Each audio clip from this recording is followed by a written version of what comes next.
No, thank you again, Stuart, for coming in and talking with us on the podcast. It's good to see you again. You're welcome. Thanks. And you know, this time having you here, I just wanted to take the opportunity and talk a little bit about the relationships between trauma and addiction, if that's okay. And just to kind of broach the subject, this area. I'm working in the clinic. How would you determine the correlation between trauma and addiction? In terms of what we actually see in the clinic, trauma is suffering, and it's a natural response to wish to escape from suffering. And if you don't have any functional responses to suffering, because you haven't had that nurture and you haven't had that loving, safe environment, then if somebody says, well, here's a pill, this will take away the suffering, it's perfectly logical to take that pill. And hey, presto, it works, albeit temporarily. So it's perfectly logical to take it again and again. And so addiction, in a way, is a maladaptive response to suffering. And therefore, it's a maladaptive response to trauma. And that's what we see playing out time and time and time again. That people that have experienced trauma in their childhood, in their early adulthood, or even trauma through bereavement, through the COVID crisis, their responses to trauma lead them on the path to addiction. And that's what we encounter again and again. Yeah, because I was going to ask, sometimes when I think about trauma, I often think about horrific things happening in childhood, and I think about these huge events taking place that are horrific and brutal. But having been in treatment and listening to people's stories outside of treatment in sobriety and recovery, I hear things like, people losing their job, people ending a relationship, being displaced, and for a large part, I didn't really consider events like that, as trauma. But they are, from what I understand, speaking of it, they are very much traumatic for lots of people and very hard to overcome. Is that something you agree with? I agree with it completely, but I also think that one of the most common traumas that people have experienced is neglect. So we'll have people who tell their life stories and they talk about sexual abuse, or they talk about loss of parents at a very early age, and you hear some dreadful stories. And you'll find people who will, as a result of those groups, will say, I feel like an imposter, I've not experienced that kind of thing. But what they have experienced is neglect. And as a result of neglect, they haven't had nurture. They haven't had the opportunity to develop functional coping mechanisms, functional ways of engaging with the world. And as a result, they look for dysfunctional methods of engaging with the world. And so, yes, I mean, losing your job can be an enormous trauma, because you've got your mortgage to think about, you've got your wife and kids to think about, you've got your whole self-image and self-respect and self-esteem is tied up with your work and your success and those kinds of things. So losing your job can be an enormous trauma in itself, but combined with a lack of functional coping mechanisms to deal with that trauma, to deal with that stress, Yeah. Yeah. Why wouldn't it lead to increasing alcohol use or recreational drug use, Yeah. which leads on and leads on and leads on. And I think often the instinct is just to a kind of stiff upper lip when these things happen, that kind of culture. I think sometimes, and you know, maybe I'm being contentious about saying, but I think maybe particularly for a man in some senses, to, if you lose a job, to kind of pick yourself back up, dust yourself off, and kind of get back on the horse, so to speak. And sometimes it having such a tremendous impact on any given individual, and to actually look at it as trauma, to look at it as something that's really serious and needs to be dealt with quite delicately, I feel like can often be missed. And sometimes if a person is experiencing the trauma of losing a job, of the ending of a long-term relationship, of a sense of abandonment, or you know, having to move where they are, that's often something that they just burden on themselves and just endure the suffering that comes with it. Yeah, I don't know whether it has a gender agenda, for want of a better phrase. I don't know whether it's related to gender in any way. I think it's very much related to your ability to engage your executive function, your frontal cortex, your reasoning, your decision-making processes, your self-regulation. And it's very much related to resilience. So those two things are intertwined. So how do you develop resilience? Well, it's very difficult to develop resilience in a dysfunctional, abusive, neglectful, non-nurturing environment. So to what degree have people had the opportunity to develop self-esteem, self-worth that is not related to work? To what degree have they had the opportunity to develop resilience? To what degree have they had the opportunity to, in a safe environment, take risks and experience what happens when things don't perhaps go right?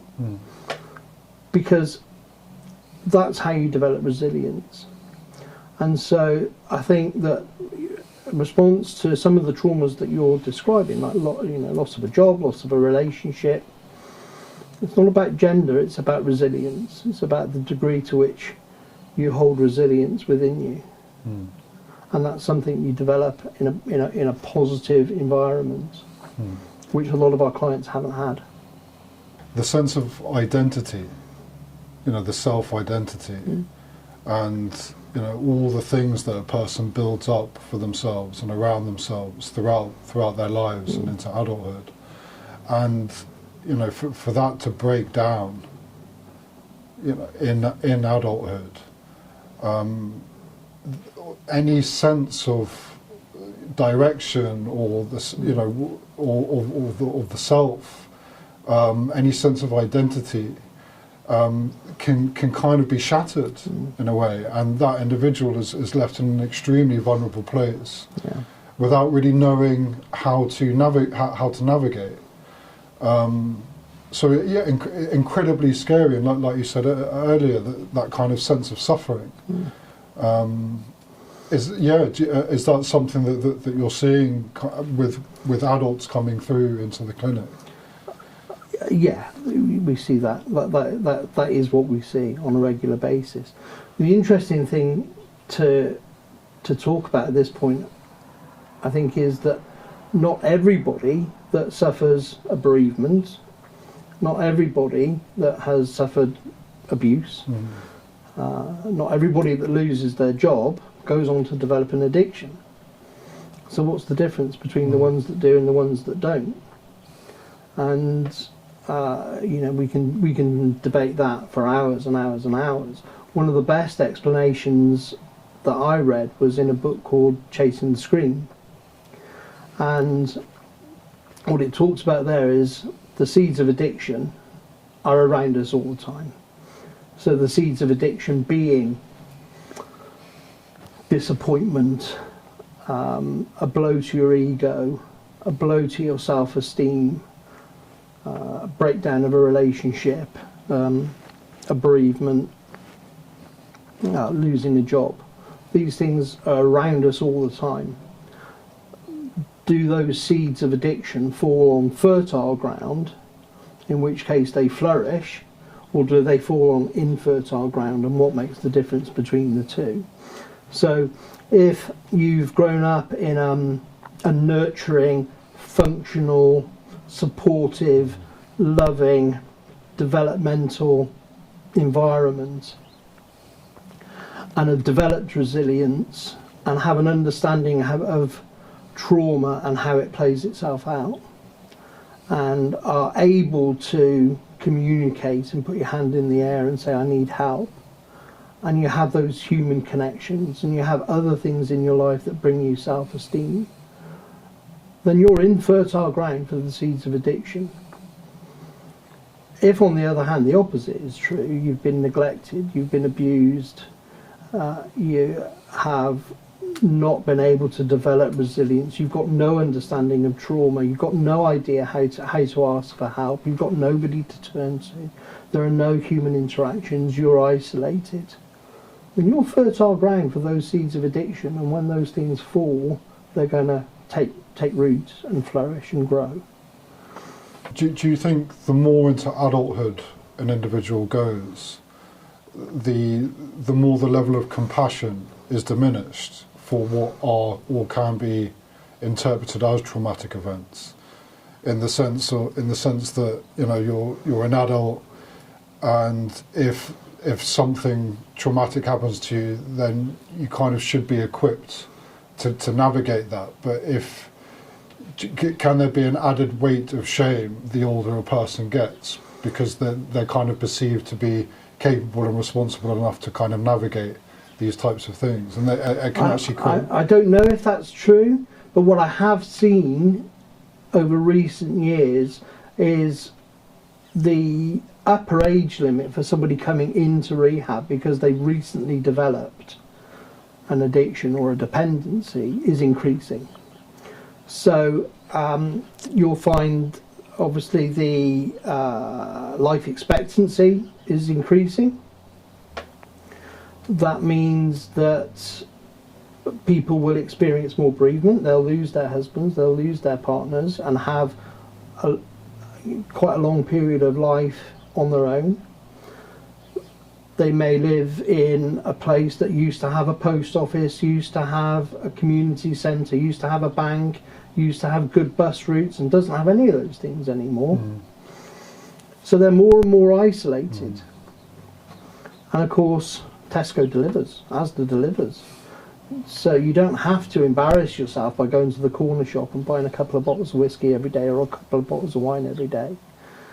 And so it becomes easier and easier for an isolated older person, bereaved, their families have moved away to follow their own lives, to fall into that routine of using alcohol, for example. And so we've seen people coming into treatment whose dependency has developed at an older time in life. It kind of explains the fertile land, what creates the seeds of addiction all around us and what allows them to sprout.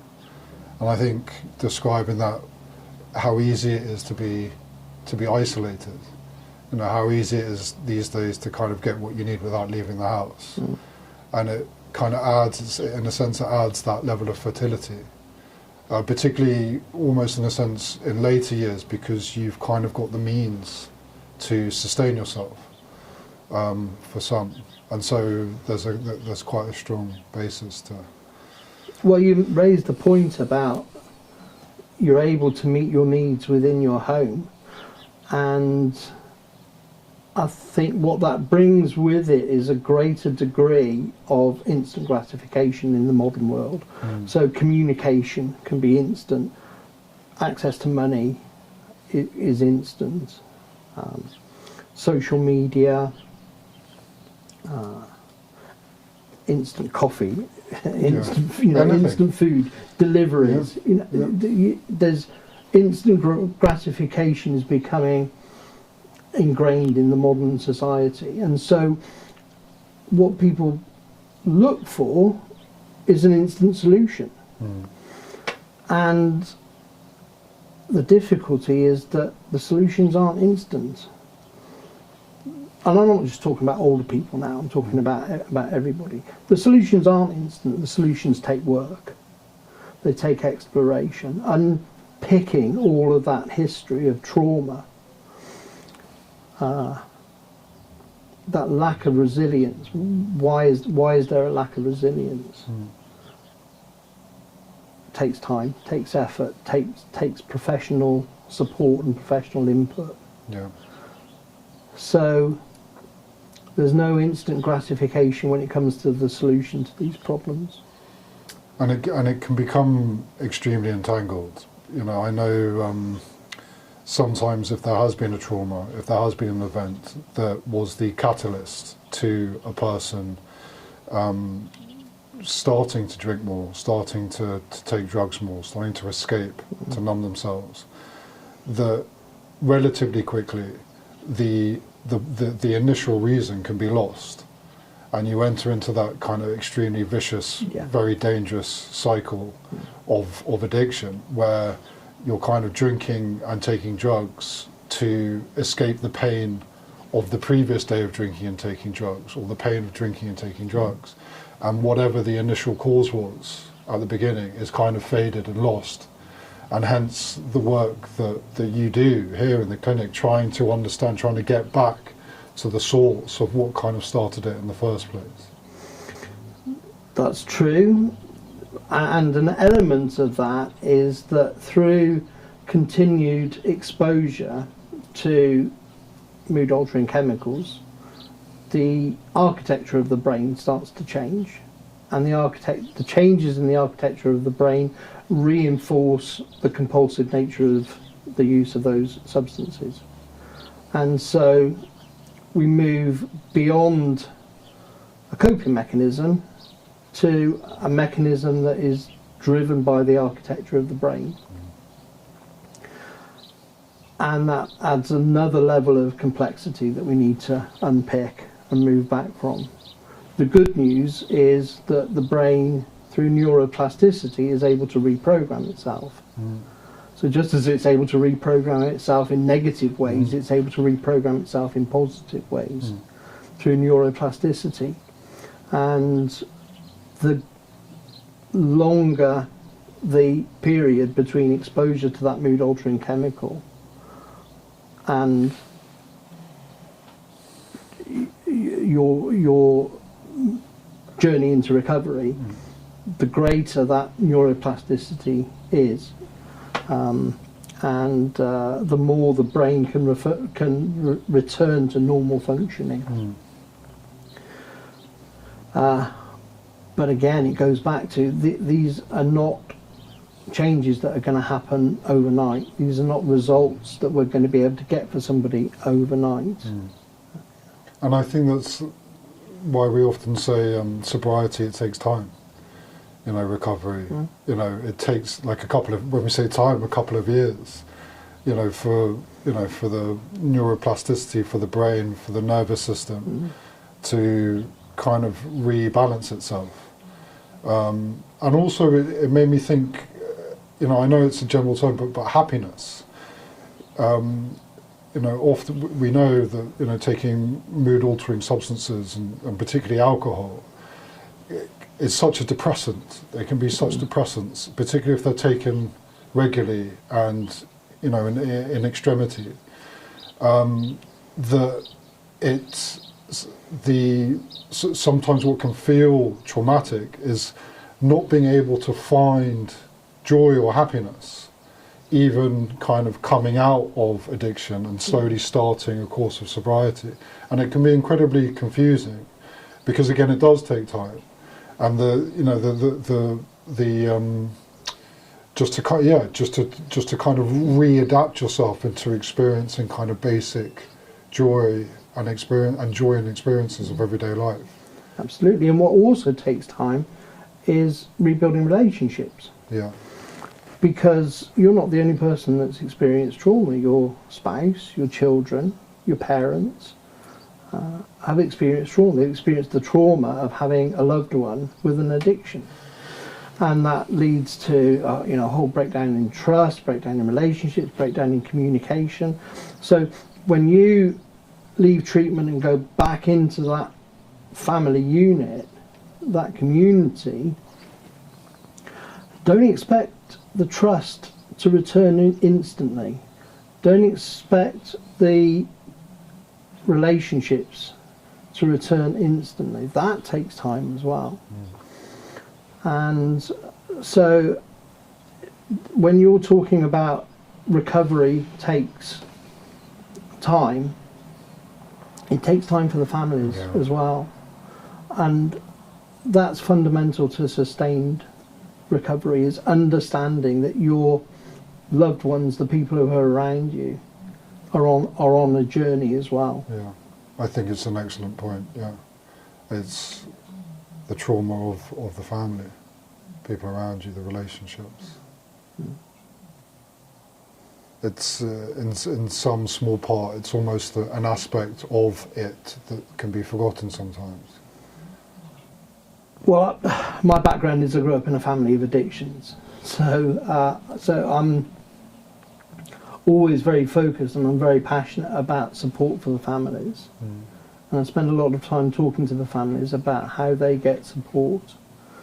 And as you know, family therapy is a huge part of what we do at Gladstones. We involve the families an awful lot because addiction is a family illness. And certainly, as a young person growing up with an alcoholic father, I experienced trauma. And the interesting thing is, thinking back now, it's quite difficult for me to remember specific examples of how traumatic my childhood was.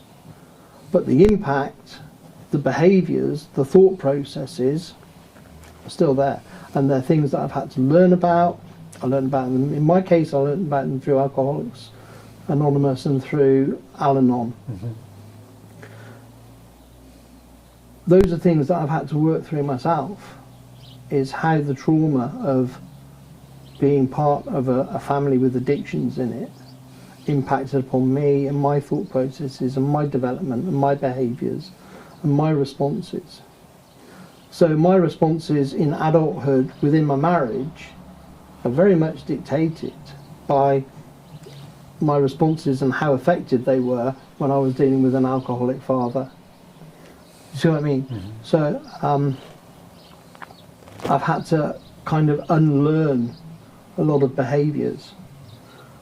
There were survival mechanisms that served me very, very well as a 16-year-old coming home to school to a house with a drunken father in it, that don't serve me as a 55-year-old in a marriage. So I've had to unlearn a lot of those coping mechanisms and replace them with more functional ones, which parallels exactly what we've been talking about, the impact of trauma. The impact it has on the siblings, parents, whoever's around it, whoever experiences it and witnesses it. Because I think the love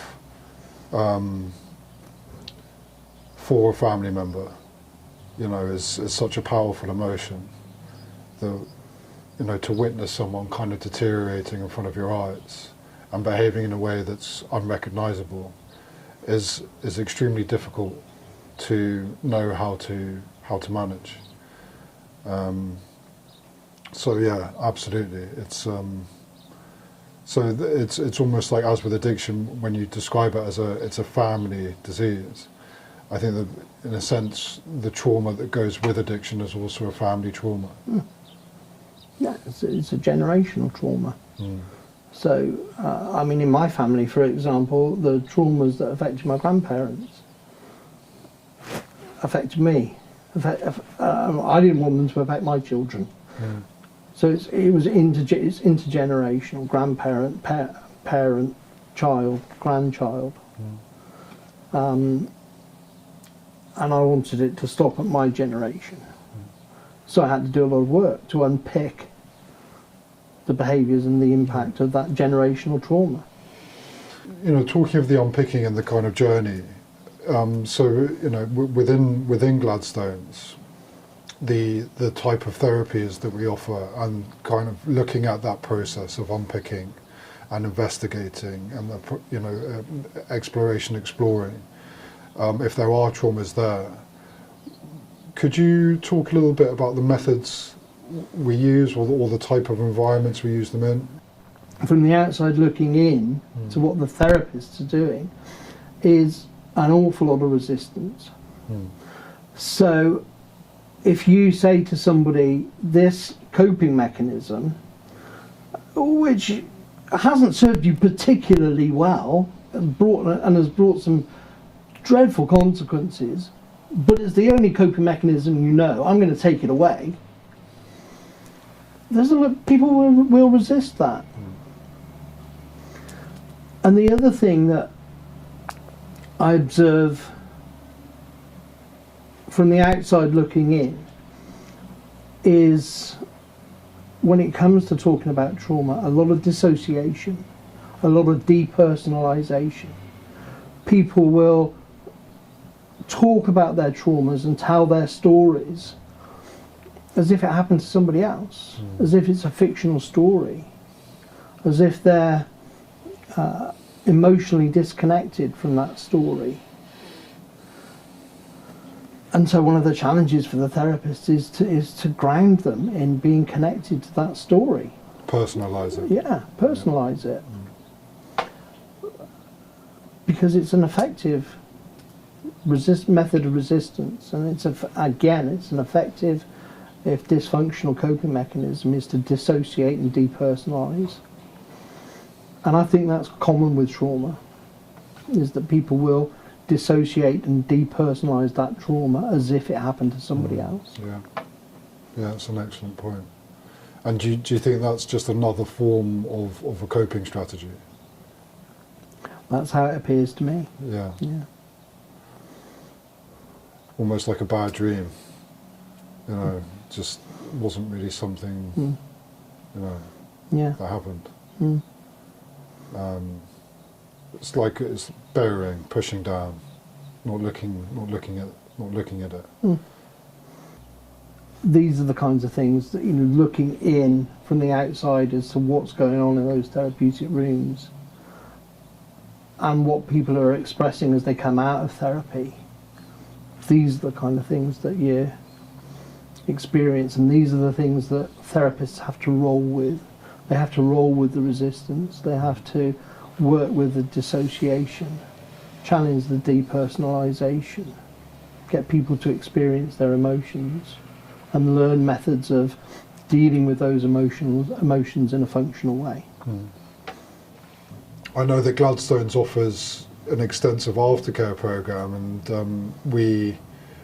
Gladstones, you know, highly recommends engaging in groups and communities and avoiding being isolated once a person's completed treatment.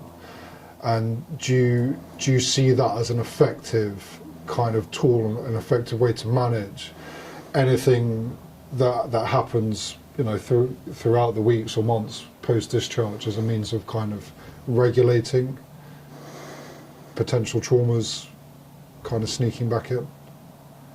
Well, I think the one thing that causes me a great deal of concern is when people come to the end of their time at Gladstones and those defences are still up. So if people still have that tendency towards denial, tendency towards resistance, to the messages and tools that we're giving them, if they still have that dissociation and that depersonalization, and they've come to the end of their treatment, then we need to continue their treatment. Yeah. To be frank, because that's going to be a barrier to sustained recovery.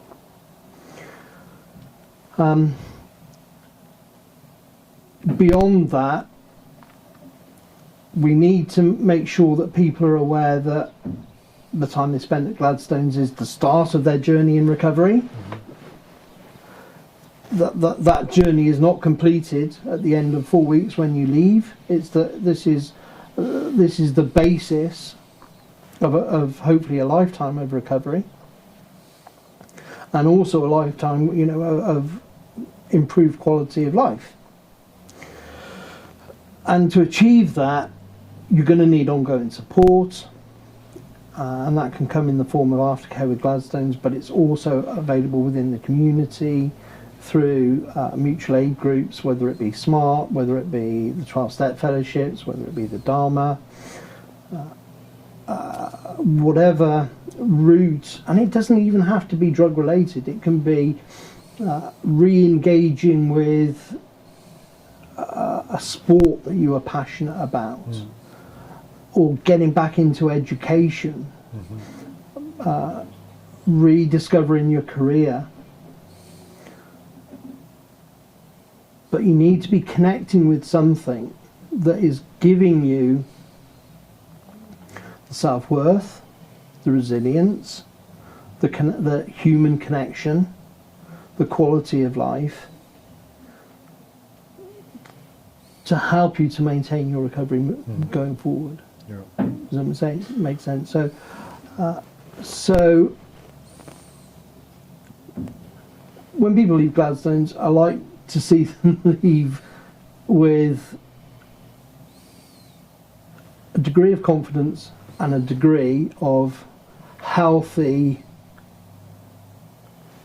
anxiety. Isn't probably the right word, but a degree of healthy anxiety that they're moving forward, and the path forward is not going to be easy. They haven't done recovery because they've done 4 weeks in rehab. That road to sustained recovery is ongoing, and that's going to require support. It's going to require a framework for you to develop a balanced, healthy, fulfilling, value-based lifestyle, full of relationships, moving forward. Yeah. And I suppose an awareness to be gentle and to take your time, maybe to avoid. I know through personal experience and just through engaging in the communities that often, when a person completes treatment, they leave treatment, there can be a tremendous sense to get the things back that you've lost, and there can be a real kind of desire to move quickly, like time's running out, and you've in a sense kind of you need to kind of get all that back, and there can be dangers, I think, associated with that, in the sense of re-entering kind of certain arenas that have a high possibility of re-traumatizing, such as high pressure jobs, intensive relationships, other types of relationships as well, and that kind of understanding to be gentle and take your time. Yeah, I wouldn't disagree with that.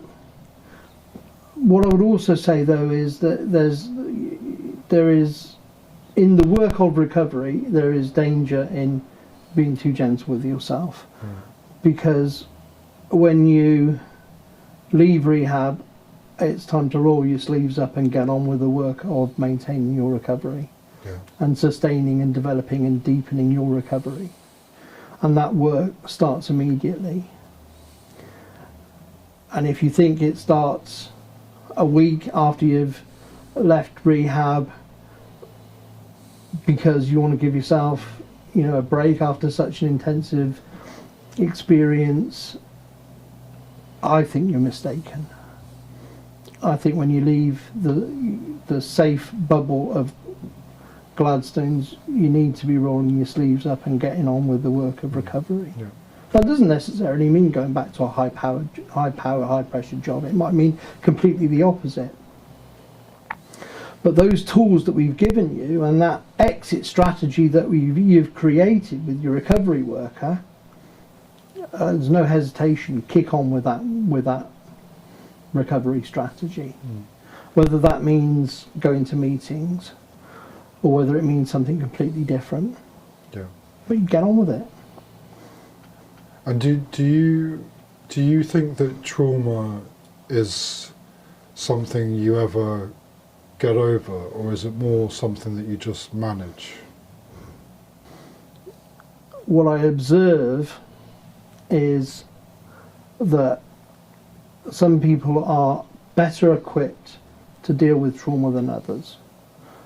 And this kind of goes back to what I was saying about, are you fertile ground or infertile ground for the seeds of addiction? And so moving forward, when you leave Gladstones, you must have those support mechanisms. You can't be isolated. You must have human interaction. You must have people in your life who are like-minded, who are supportive.